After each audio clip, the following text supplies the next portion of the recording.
How can the social contract that holds our society together break down? And what happens if it fails? What happens when the unspoken agreements that underpin our collective life start to break down? This is the realm of the social contract, a fundamental concept that shapes how we live, work, and play together in a shared space. Consider corruption. The moment politicians, public officials, or CEOs accept bribes, or a business person engages in fraudulent practices, trust in our institutions begins to crumble. What about contributions by corporate and unions to nonpartisan groups for candidate debates, as they are allowed since 1978? The social contract relies on the belief that everyone plays by the same rules. When this doesn't happen, the fabric of our society is compromised. Imagine a world where tax evasion or the misuse of tax money by the government is the norm. Then, citizens will not receive proper essential services like healthcare and education, and infrastructure will be undermined. This isn't just a financial issue, it's a threat to the social contract that provides us with mutual benefits. What about civil disobedience? It can be a powerful tool for change, but it can also disrupt social order, especially when it turns violent.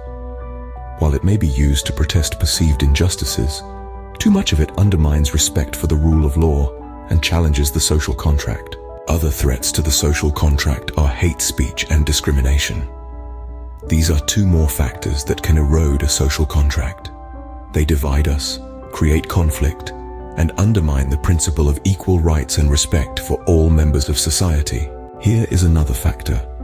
When individuals feel that they cannot trust authorities and ignore health guidelines during a health crisis, like a pandemic, there might be a problem with the social contract, as they endanger the entire community and strain the already stretched healthcare system. Environmental degradation can harm the social contract. Whether caused by individual actions or corporate or government practices, natural disasters threaten the health and well-being of current and future generations, making it not just an environmental issue, but a social contract issue. Misinformation spread by individuals, corporations, or individuals is another insidious threat to the social contract.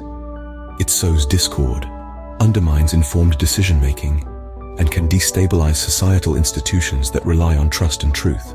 Democracy, another cornerstone of our social contract, depends on participation and fair play. Voter apathy or election interference can undermine the legitimacy of our elected officials and the democratic system. Ignoring judicial orders or refusing to comply with legal judgments undermines the authority of our courts and the rule of law, both of which are key pillars of the social contract. Privacy violations and data misuse can result in a loss of trust in our digital infrastructure and the institutions charged with protecting our personal information. This loss of trust can significantly weaken the social contract in our increasingly digital world.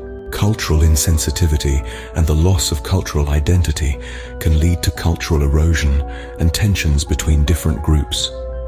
Disrespecting or misappropriating cultural symbols, traditions, or practices undermines the social harmony that is part of the social contract.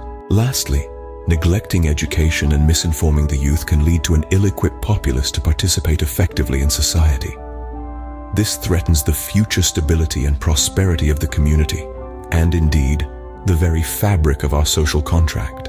Each of these points serves as a reminder of the importance of maintaining the social contract. It underpins the stability of our society, and we must strive to uphold it. The strength of our social contract is a reflection of the strength of our society. Let us not forget that.